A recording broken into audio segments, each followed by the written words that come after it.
Laura Burns, Head of Terrorism Research at George Washington University's Program on Extremism. And with me here today is Senior Research Fellow Jennifer Baker. Hi, Jennifer. Hi, Laura. We are here to continue telling the history of Hamas, both in the Middle East and in the United States. Laura, so in our last episode, we focused on the engineer, Yahya Ayyash, Hamas's bomb maker, and some of the attacks he was responsible for. Did Hamas conduct other attacks that were not suicide bombings or other types of bombs? Well, yes, they did. They still continue to employ all types of attacks, especially attacks with firearms. One example occurred, unfortunately, in May of 1996 and involved the murder of a U.S. citizen, a teenager, who was waiting on his bus at a bus stop. David Boehm, the son of Stanley and Joyce Boehm, was a yeshiva student in Beit El outside Jerusalem in 1996. He had the terrible misfortune of standing at a bus stop waiting for a bus to take him home at the same time that a man named Salah al-Aruri was a relatively young Hamas commander in Gaza. And Aruri decided that that day would be an appropriate time to send out a couple of his operatives to commit a terror attack. They first thought about attacking an army base, but thought better of that and decided that an easier task would be attacking a young Israeli yeshiva student at a bus stop. So these two guys came up to the bus stop and shot David Boehm in the head. He lingered for a little while. His poor mother had to ride in an ambulance with him to the hospital, but he had no chance, and he died that day. This was back in 1996 when he was 17 years old. Now, you said there were two Hamas operatives that were involved in the murder. Is that right? That's correct. What ultimately happened to those operatives? One of them died in a suicide bombing subsequent to his killing David Boehm. And the other was eventually prosecuted in a Palestinian court, put in jail for, I think, 10 years for David's murder, but then was eventually killed in another terror incident. So both of those people were wiped out, were eliminated, essentially eliminated themselves. So on that note, let me just ask you this. So just to be clear, both of the operatives involved in David's murder went on to commit additional terrorist attacks. That is true. And more significant, the man who was very involved in ordering these attacks 28 years ago, a guy named Salah al-Aruri, progressed, became a higher and higher level commander within Hamas, and eventually was involved in helping to plan the attacks of October 7th, 2023. Mr. al-Aruri was earlier this year eliminated by the Israeli Defense Forces, where he was hiding in Lebanon. That I think was a very significant action by the IDF. And it tends to show the persistence of Hamas, that this same gentleman who was involved in planning the attack that ended up in killing David Boehm 28 years ago continued to be involved in Hamas terrorism up to and including the October 7th attacks, and was only stopped when he was eliminated by the military action of the IDF earlier this year. That's terrible. A teenager shot in the head by Hamas while he was waiting on a bus to go home. It seems like something as simple as taking public transportation in Israel in the mid-1990s would have been extremely dangerous. Yes, Hamas knew how to kill, but it also knew how to instill fear in a civilian population. And we're going to talk more about the murder of David Boehm when we get in a later episode, because there are going to be some developments in that matter that are going to be relevant to what we're talking about. a case relating to his murder will reveal additional facts about this U.S.-based Hamas infrastructure. We'll talk about that later. Okay. So speaking of that U.S.-based infrastructure during the mid to late 1996, early 1997, what were the HLF, the IAP, the UASR, and CARE doing? Well, I mean, it was business as usual. The HLF continued to fund the Hamas social infrastructure in Gaza and the West Bank, including most of the entities that they supported before the 1993 conspiratorial meeting, before Hamas was designated as a especially designated terrorist in January of 95. They continued to support the same groups. Okay. Did they evolve their methods considering there was some heat on them, especially in the media? Yes, they had opened an HLF office in Jerusalem to kind of assist with the coordination of their funding efforts to the Hamas social infrastructure in the West Bank, kind of add a layer of protection between them and who the ultimate recipients were. It was run at the time by a man named Mohammed Anati. They also employed their motto from the Philadelphia meeting. Remember that war is deception? Right. When Shukri Abu Bakr said, I swear by your God that war is deception, deceive, camouflage, pretend, deceive your enemy. I remember that topic very well. And as I recall, the people they wanted to lie to the most were the Americans. Yes, they did. And when Marzook was arrested, and during his time in jail, those newspaper articles and editorials, they really brought a lot of attention and heat on these organizations that were part of the infrastructure. And they began to develop their deceitful response to the allegations. So on April 1st of 1996, a reporter from the Dallas Morning News contacted Shukri Abu Bakr about whether or not the HLF had ever supported Hamas. We can look at some excerpts from this call between the reporter and Shukri Abu Bakr. Therein, the reporter, Gail Reeves, asked Shukri Abu Bakr if the HLF ever took a more political stance, and now, had they stepped back from that now that Hamas was designated? And Shukri Abu Bakr replied that the HLF had never raised money for Hamas, and said, I dare anybody to say, Shukri, you wrote or you stood up in front of a conference to ask money for Hamas. We have never done this. We have never written in any communication used the word Hamas. Well, I think we saw a lot about Hamas in those festival tapes we played in earlier episodes, where the HLF raised money and Hamas was praised. Yes, you're correct. We did. We saw that repeatedly.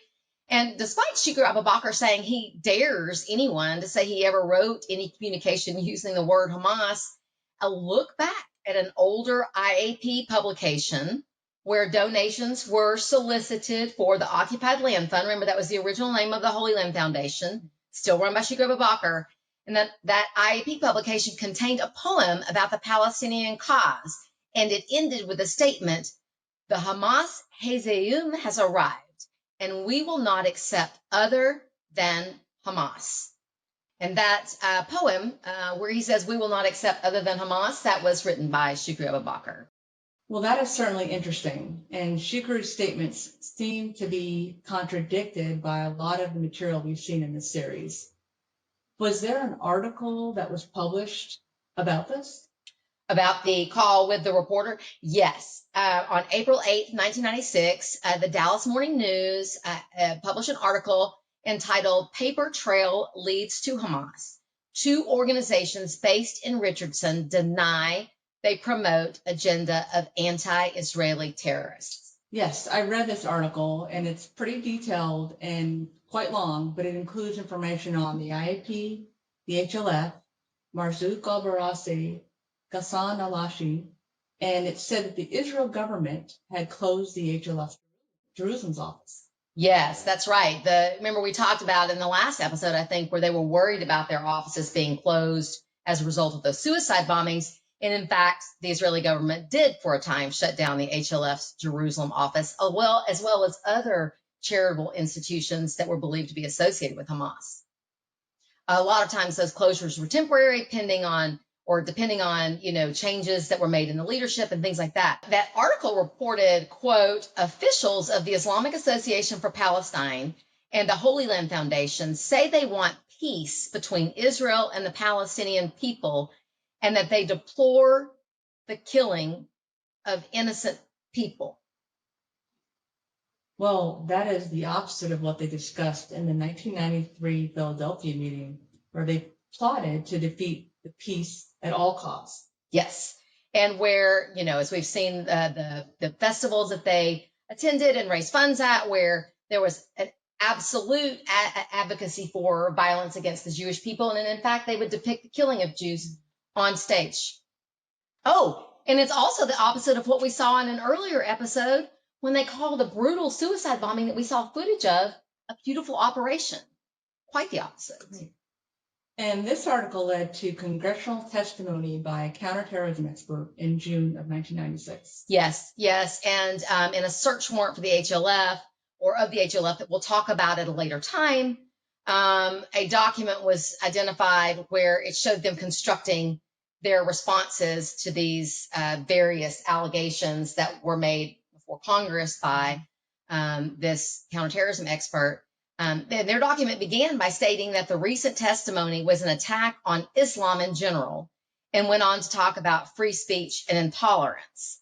And I just want to take a minute here to recognize the fact that they're using words that would resonate with the American people. The tenets of this country is founded on its freedom of religion and freedom of speech and things like that. And so if you think back to the Philadelphia meeting, they talked about the need to use terms that the Americans would understand. I think this is a pretty good example of that, because the testimony before Congress, from what I've read, related specifically to terrorist organizations and had nothing to do with religion and free speech. And in this document that they were constructing to responses to the allegations, they went on to say that Marzook had no role in founding the HLF. But you will recall the original document that we saw in several episodes showing the structure of the U.S.-based Hamas organizations. The infrastructure was known as the Palestine Committee, and it showed Marzook at the head of it. And the HLF, of course, it was OLF at the time, under it. And Shukr Abu Bakr was number 11 on the list of leaders within that infrastructure. But something else I'm not sure we've talked about. There was an International Muslim Brotherhood memorandum seized from El Bourassa's home that discussed how the HLF, the IAP, and the UASR were formed to support Hamas. And I want us to take a look at that document. This document dates to 1992, so it's old, but it bears looking at in detail. It's an old document predating the time period we're discussing right now, but it is directly relevant to the founding of the HLF, and in fact, pertinent to the topic that we're discussing, where the HLF denies, in these articles, that it's related to Hamas or Marzook. This document was in Arabic and entitled The Islamic Action for Palestine, an internal memo, October of 1992. And again, I was located among the other Hamas and Muslim Brotherhood documents in the home of Ismail el-Bourassa, who we see was one of the leaders within that document. The Muslim Brotherhood memo begins with an explanation of why the Palestinian cause is so important to it. And that included the fact that within Israel, there's a location of Islamic holy sites, but also because the struggle is with the Jews. This is a quote, who do not constitute a danger to Palestine alone, but a danger to Arabs and Muslims in their homelands, their resources, religion, traditions, influence, and political entity. And the Muslim Brotherhood considered Jewish people enemies like Hamas did. Yes, and this memorandum went on to explain how the Muslim Brotherhood began to support the Palestinian cause in the 1980s, before the Intifada. And then it talked about how when the first Intifada erupted, and looking at this document, remember, Ikhwan is the Arabic term for Muslim Brotherhood.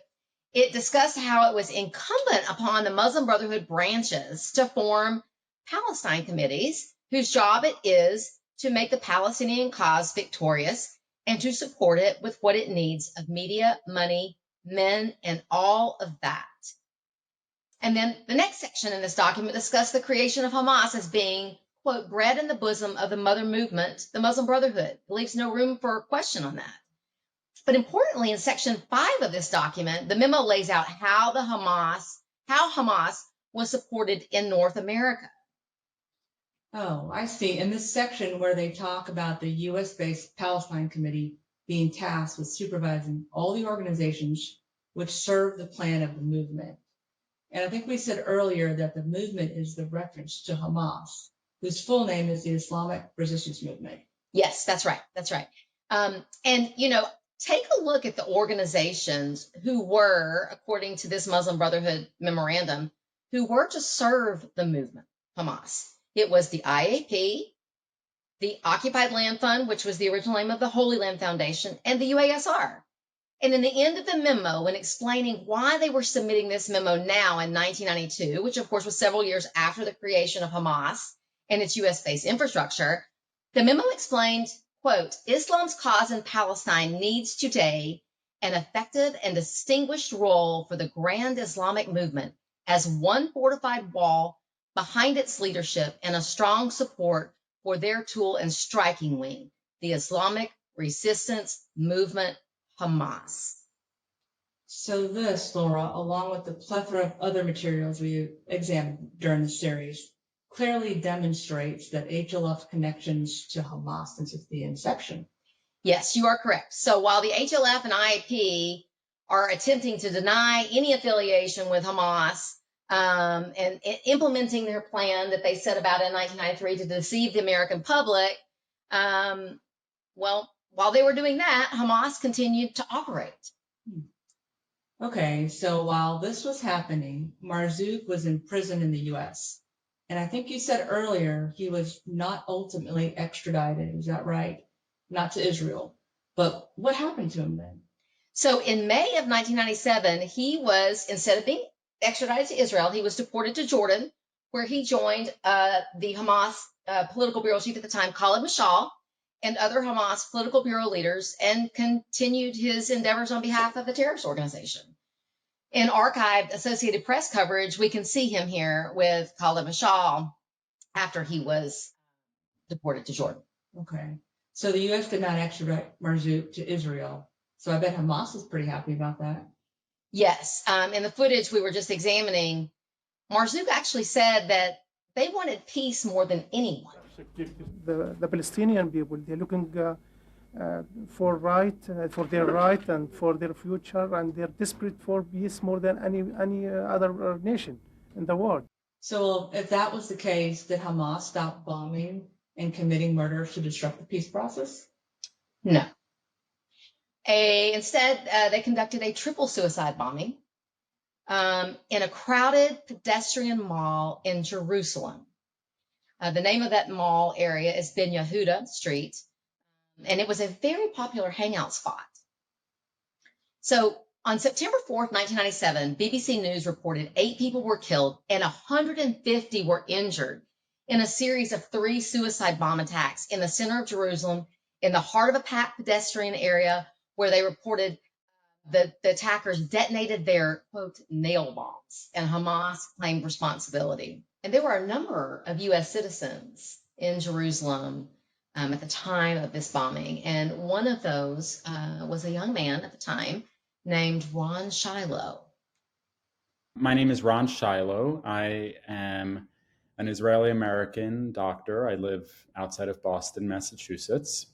I was born in Israel, but moved with my parents to the US when I was about a year old, and then grew up in the United States. Over the summer, as a child, many summers to visit with family, and spent a lot of my time in Israel over the summers, as I said, and really developed a deep connection to the country and its people. In 1997, it was the summer between my junior and senior year of college, and I wanted to visit Israel. And that summer, it happened to be that a number of different friends of mine also were coming independently to Israel to visit.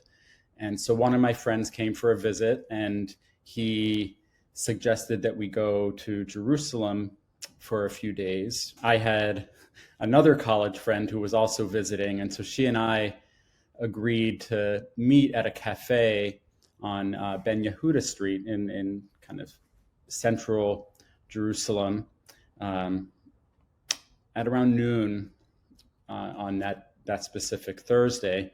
It was interesting because I actually also had a cousin who was getting married that evening in a nature reserve about an hour outside of Jerusalem. It was September 4th. Ben Yehuda Street it's actually a pedestrian mall.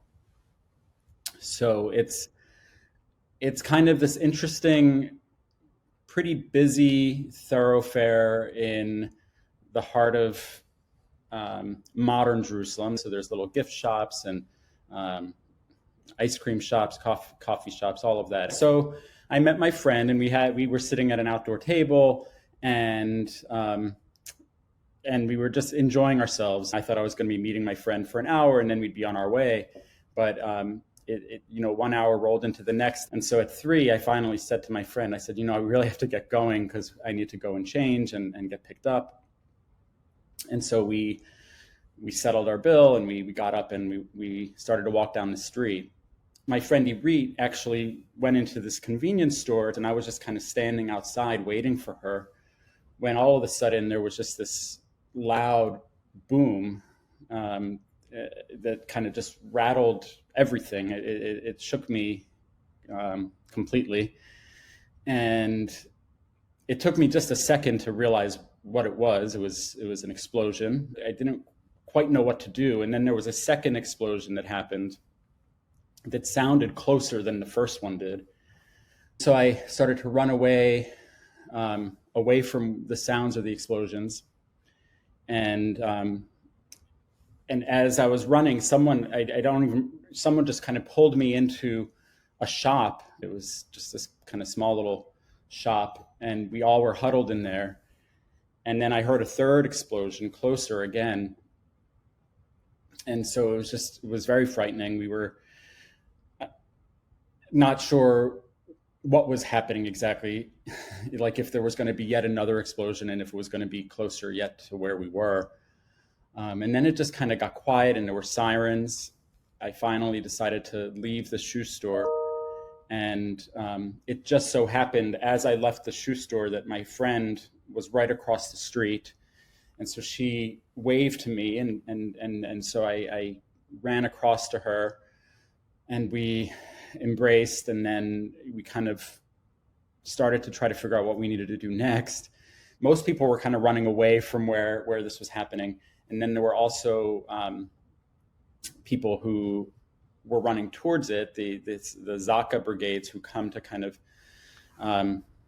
collect remains of bodies, so that they can be appropriately buried. When we went back to see what had happened, that's when we realized that the cafe that we had just been sitting at 10 minutes earlier was the target of one of the suicide attacks. I didn't know that they were suicide attackers in the moment. I later found out that they were suicide attackers, but I knew there were 3 explosions. In the days afterwards, learning the identities of some of the people who were killed, and there was a lot of focus on the fact that there were on the terrible fact that there were 14-year-old girls who were killed in the attack. One of the victims of the attack was a 48-year-old man. I mean, it cuts people's lives short, no matter how old you are. I called my aunt, whose daughter was getting married, and she hadn't even heard about this yet, but was obviously grateful that I was okay. She managed to calm me down a little bit, which in hindsight, I think it's just part of the Israeli mentality, is these things happen and you just kind of move on and try to move on to the next thing. And then my aunt's friends came to pick me up, and we got to the wedding, and it was literally 3 hours later. I mean, the explosion, these suicide attacks had happened just 3 hours before the wedding. And now I was all of a sudden in this wedding in this beautiful nature reserve outside Jerusalem. It just felt like this was just, unfortunately, something that people were somewhat used to. And then I do remember, I mean, most of the music afterwards was Israeli music, and there was a lot of dancing. But towards the end of the evening, they played "I Will Survive," and it got me. It just suddenly hit me in that moment. I had narrowly survived this suicide attack. Wow. I just can't imagine having lunch with a friend at a cafe, and then 10 minutes later, a suicide bomber blows up the cafe. That's crazy. It's such a scary thought, but it was, becoming commonplace for the people in Israel. Another U.S. citizen was there in Jerusalem that day, Franklin Jerome, a U.S. citizen born in New Jersey and raised in the Midwest, who is now living in Israel. He attended Harvard University and was the editor of a newspaper in 1997. In September 1997, he was visiting Israel with a college friend from Harvard. So the attack was early September. So I think it was. So it was. I remember at the summer, right before the end of the fall semester. I'm pretty sure we were on the bus, and I remember hearing radio on the bus, and I think people were starting to talk about it. So that's when I think there were first indications of what had happened. So while Franklin was on the bus that day, the 3 suicide bombers attacked the Ben Yehuda pedestrian mall, and Franklin described that pedestrian mall. There are a number of cafes and markets. It's like a very nice promenade. It's also particularly popular, for tourists. And I know a lot of American students who are living, visiting, studying in Jerusalem. The time it's a popular hangout area. So he was there on the bus. Where was his college friend? His friend was on Ben Yehuda Street. In the immediate aftermath of the attacks, Franklin found his friend, who told him what he had seen. He described what happened. He was sitting in a cafe, which is literally right next to where one of the terrorists had blown themselves up, and it happened literally moments after he had left and was starting to walk up Ben Yehuda Street. He was telling me how concerned he was about the waitresses who were at he remembers the waitress at the cafe, and he was concerned that they may have been injured or killed. It's very very scary. Yeah, again, it's so scary to think about your life being threatened while you're just having lunch at a cafe. Yes. And then the fear of even boarding a bus to go to work could cost you your life. I think in general, I remember the atmosphere at the time was that there was a lot of tension because of the background of suicide bombings that occurred earlier in the summer. I remember it was always very tense getting on buses, and I remember almost every single bus I took, there were there were officers, people who would do spot checks. That was very kind of Ron and Franklin to share their experiences with us. Definitely provides a much deeper understanding of the reality during that time period. Yes, I am so glad that they shared their stories with us and experiences with us. And I think that it is important, in looking at it, when you hear Marzook talking out of one side of his mouth saying that they want peace more than anyone, and then they go over and conduct a triple suicide bombing. Those are stark contradictions. Wow, that was a lot for one episode, Laura. Yes. And why don't you guys join us next time for our next episode, Exiled. Thank you. See you next time. See you next time. Hey, hey, hey, hey, hey, hey,